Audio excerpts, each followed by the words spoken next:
الحمد لله الذي وحده والصلاة والسلام على من لا نبي بعده.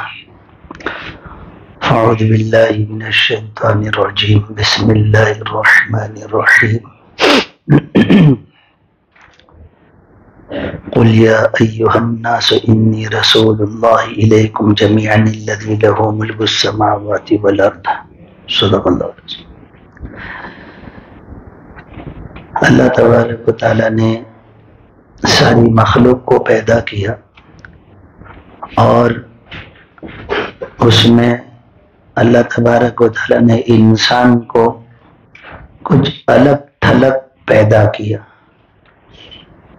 جتنی بھی تعریف کسی بھی چیز کی جائے وہ اللہ تبارک و تعالیٰ کے لیے ہی ہے، اس لیے کہ تمام تعریف کے لائق اللہ تبارک و تعالیٰ ہی کی ذات ہے. جو چیزوں کو اللہ تبارک و تعالیٰ نے بنایا براہ راست اللہ تبارک و تعالیٰ کی تعریف ہے، لیکن جن چیزوں کو انسان نے بنایا اس کی تعریف بھی یوں سمجھو کہ اللہ ہی کی تعریف ہے کہ اللہ تبارک و تعالیٰ نے انسان کو ایسا بنایا کہ جس کی بنیاد پر وہ ایسی چیزیں بنا سکتا ہے. ورنہ انسان کے علاوہ کس نے کمپیوٹر بنایا، کس نے پنکھے لائٹیں بنائی، اور کس نے ایسی تیز ترار سواریاں بنائی؟ کسی نے نہیں بنائی. لہذا انسانوں کی بنائی ہوئی چیزوں کی تعریف بھی اللہ ہی کی تعریف ہے. بہرحال اس اللہ تبارک و تعالیٰ نے انسان کو پیدا کیا ہے تو اس لیے پیدا کیا کہ اس کی مرضی کے مطابق جیے. وہ جیسا چاہتا ہے اور جو چاہتا ہے ان کاموں کو کرے، اور وہ جو نہیں چاہتا اور جن کاموں جن قول و فعل سے وہ ناراض ہو جاتا ہے اس سے بچے. اور اللہ تبارک و تعالیٰ تو سب کو دکھائی نہیں دیتے، دنیا میں کسی کو بھی دکھائی نہیں دیں گے. تو اللہ تبارک و تعالیٰ اپنی مرضی انسانوں کو کیسے بتائیں؟ تو اللہ تبارک و تعالیٰ نے انسانوں کو اپنی مرضی بتانے کے لیے ایک سلسلہ چلایا میسنجروں کا، یعنی انبیاء اکرام علیہ السلام کا. اور ان کے پاس اللہ تبارک و تعالیٰ ایک فرشتے کو بھیجتے رہے جو اللہ تبارک و تعالیٰ کے پیغام کو ان تک پہنچاتا رہا. اور وہ انبیاء اکرام علیہ السلام اپنے ماننے والوں کو اللہ کی مرضیات اور اللہ کی نامرضیات بتاتے رہے کہ یہ کرنے کے کام ہے ان کو کر گزرو، یہ بچنے کے کام ہے اس سے بچتے رہو. ایسا بتائے. لا الہ الا اللہ. تمام انبیاء اکرام علیہ السلام کا یہی مقصد رہا. اور اللہ تبارک و تعالیٰ نے یہ انبیاء اکرام علیہ السلام کے سلسلے کو تاجدار مدینہ حبیب کبریا حضور پر نور صلی اللہ علیہ وسلم پر پورا کیا. آپ پر اللہ تبارک و تعالیٰ نے نبوت کو پورا کیا، آپ پر آپ نے وحی کے سلسلے کو پورا کر دیا، آپ پر اللہ تبارک و تعالیٰ نے اسلام کی تکمیل کر دی اور انسانوں کے جینے کے طریقے کی تکمیل کر دی کہ انسان کیسے جیے. بہرحال اللہ تبارک و تعالیٰ نے حضور پر نور صلی اللہ علیہ وسلم کو ایسا بنایا کہ ایسا اور کسی کو نہیں بنایا.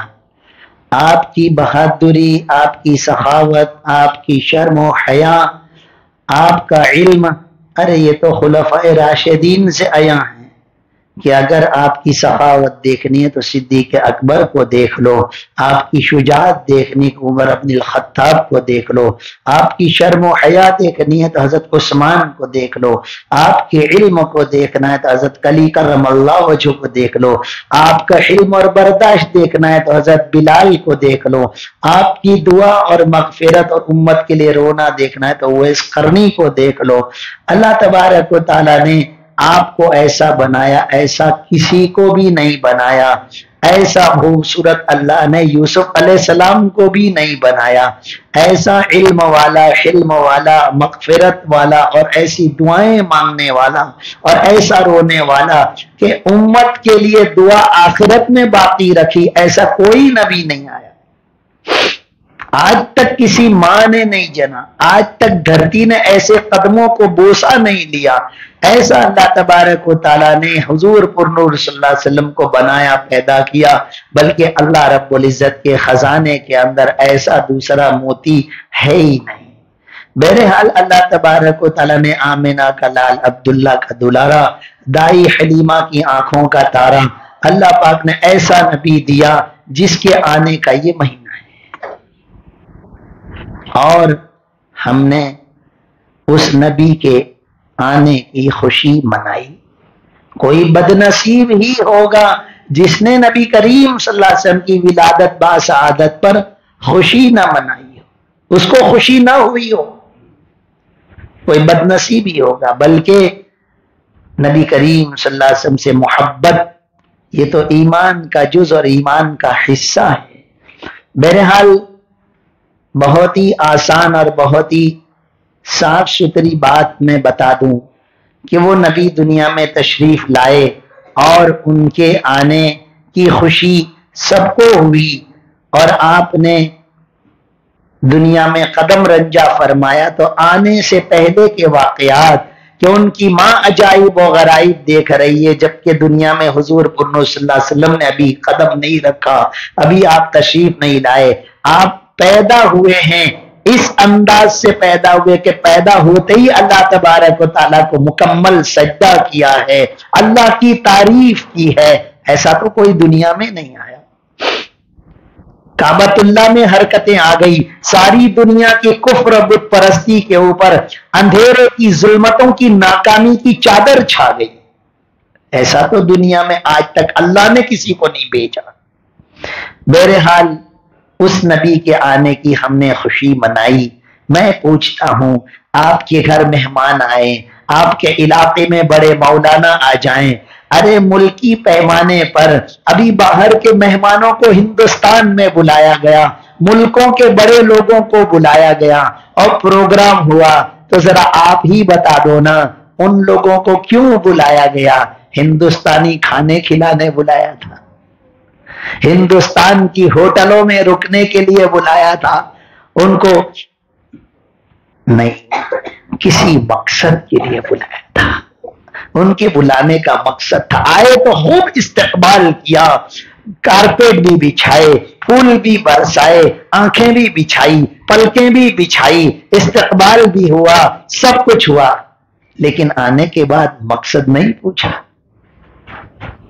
آنے کی خوشی برابر ہوئی، پرجوش استقبال ہوا، لیکن بعد میں مقصد تو پوچھا کہ کس مقصد سے آپ تشریف لائے، آپ کے آنے کا یہ مقصد ہے، آپ کو بلانے کا یہ مقصد ہے، آؤ بیٹھ کر بات کریں۔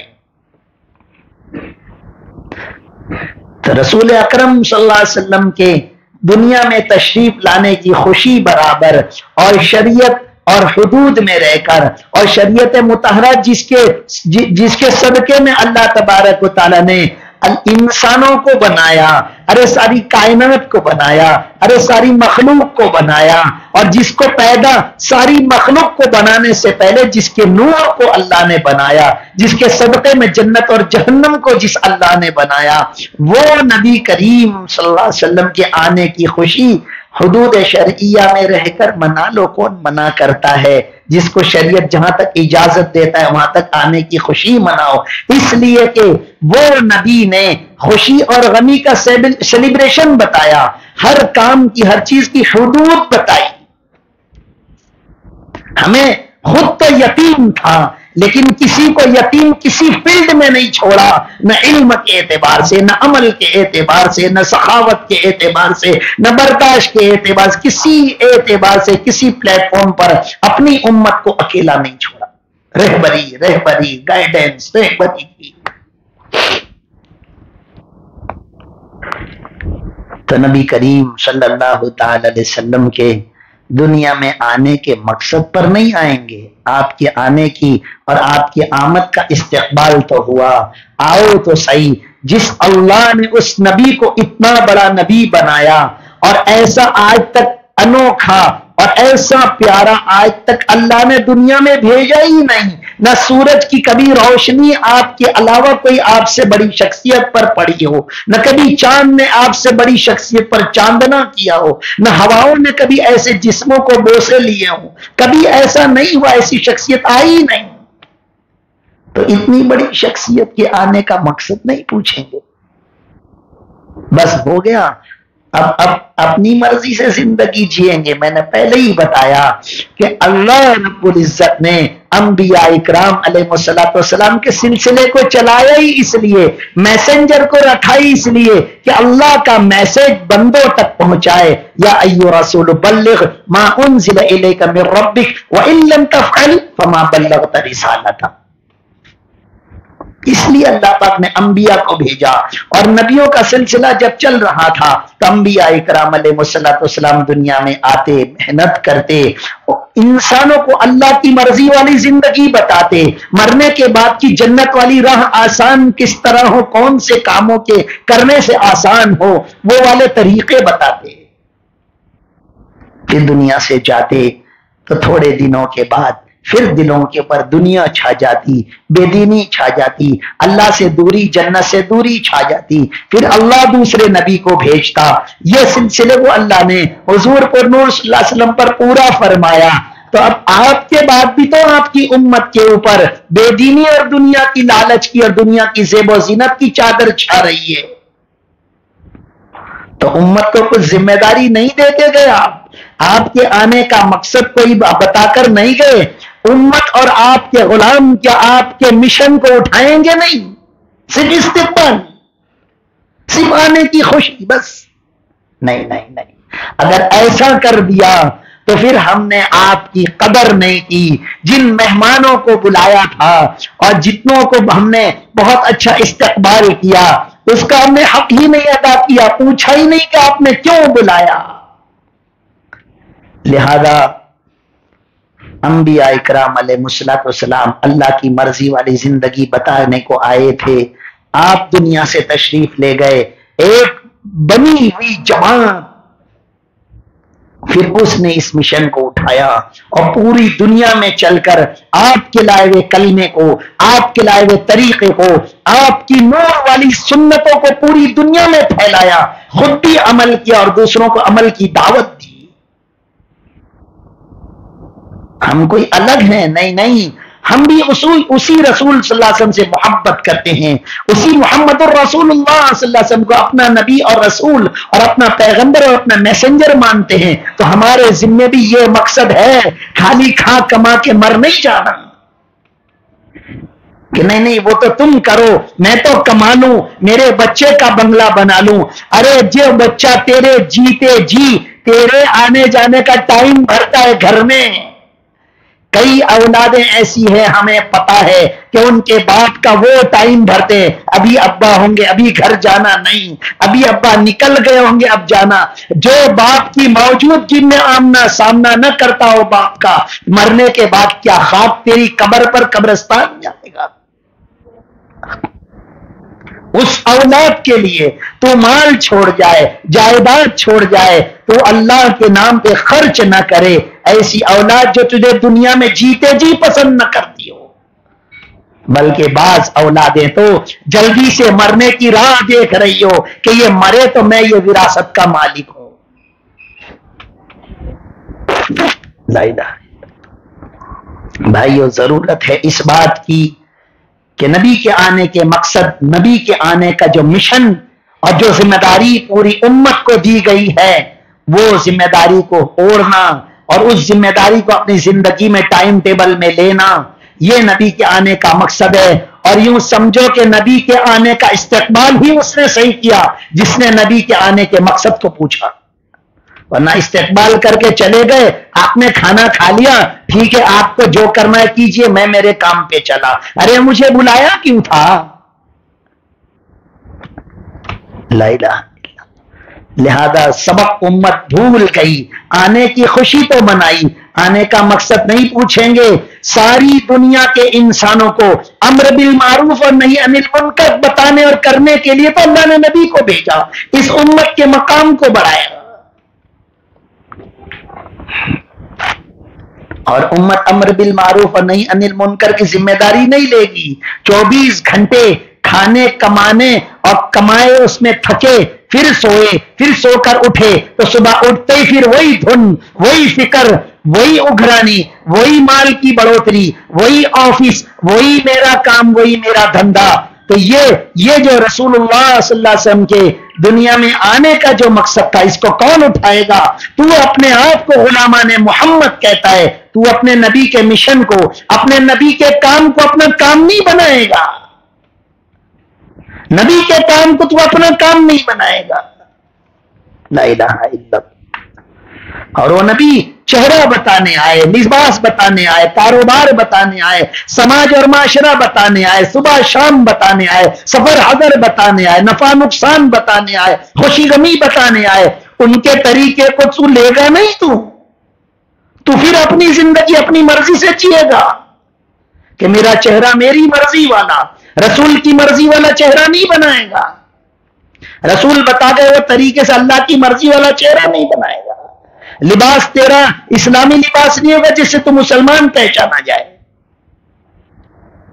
گھروں کا ماحول اسلامی نہیں بنائے گا.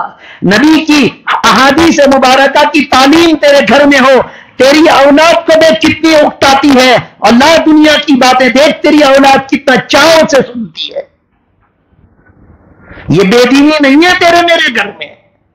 اب بھی آنکھ نہیں کھلے گی, آنکھ کھولنی ہے. لگاؤ اپنی آنکھوں پر دین کا چشمہ. ہر ایک کو اپنے گھر کی بے دینی نظر آئے گی, ورنہ نہیں نظر آئے گی. کوئی دیندار گھر میں آ کے بولے گا تو خود اس کو بولے گا, ارے مولانا تھوڑا تو چلے, تھوڑا تو اجازت. ارے تو دین کا چشمہ پہن, جیسے عالم کو دکھا کہ یہ بے دینی ہے, تجھے بھی پھر نظر آئے گا کہ تیری اولاد بے دین ہے. تو دین کا چشمہ تو لگا. لہذا میرے بھائیوں, ضرورت ہے اس بات کی, جس نبی کے آنے کی خوشی منائی, اس نبی کے مقصد کو اپنی زندگی کا مقصد بنانا, اور اپنی زندگی کے ٹائم ٹیبل میں آپ کے کام کو اپنا کام بنانا, یہ ہماری ذمہ داری ہے. اور جو یہ ذمہ داری کو لے اور جو اس طرح زندگی کو تبدیل کرے اور آقا کے مشن کو اپنا مشن بنائے, تو یوں سمجھو کہ اس نے واقعی میں آقا کے آنے کی خوشی کو صحیح معنوں میں سیلیبریٹ کیا اور صحیح معنوں میں منایا, اور آقا کے صحیح معنوں میں اسی نے قدر کی جس نے آقا کے مقصد کو اپنا مقصد بنایا. اللہ تبارک و تعالیٰ سود بوجھ عطا فرمائے, عمل کی توفیق عطا فرمائے, زندگی تبدیل کرنے کی توفیق عطا فرمائے کہ آج سے میرا چہرہ بدلے گا, آج سے میرا لباس بدلے گا, آج سے الٹے ہاتھ سے پانی پینا بند, آج سے بغیر دعا پڑے سونا بند. میں اپنے نبی کے طریق پر, جس نبی کو اللہ نے طریقہ بتانے بھیجا, طریقہ بتانے میں نبی پتھر کھائیں, تو کھانا کھا کے نبی کا طریقہ نہ پکڑے, پھر اپنے آپ کو غلامان محمد کہہ. لہذا یہ ہم تھوڑی سی بھول کر رہے ہیں. ہم صحیح معنوں میں جو زندگی جینا تھی وہ والی زندگی نہیں جی رہے. اللہ تعالیٰ ہمیں سود بودھ عطا فرمائے اور عمل کی توفیق عطا فرمائے, اور اسلامی طور طریق پر, سنتوں والے طور طریق پر اپنی زندگی گزارنے کی توفیق عطا فرمائے. وآخر دعوانا الحمدللہ رب العالمین.